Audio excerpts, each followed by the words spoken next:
For a long time, the direct trade route between Ireland and the EU ran through Great Britain. That is over, as new figures show.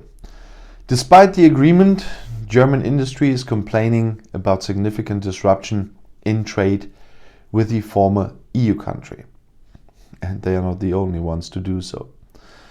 The freight volume transported directly between Ireland and the EU or the other EU countries doubled in January, the Irish government announced on Monday. The reason is that many freight forwarders avoid the actually faster route via Great Britain due to the customs formalities after the UK left the European Union.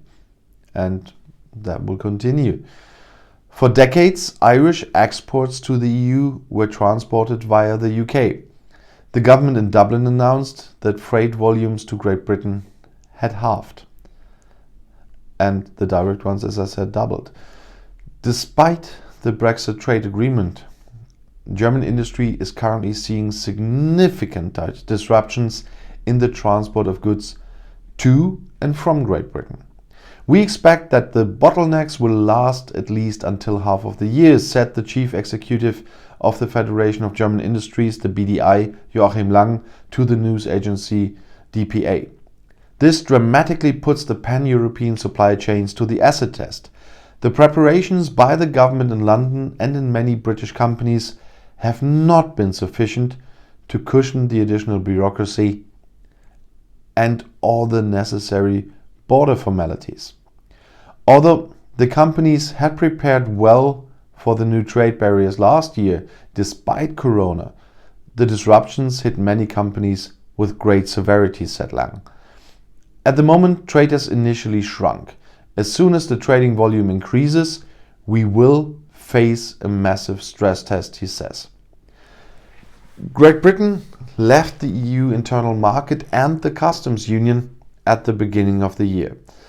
The trade agreement negotiated with the EU is intended to avoid a hard break.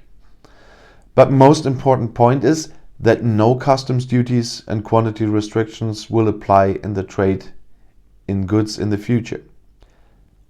Or no tariffs. There are still customs duties, but no tariffs.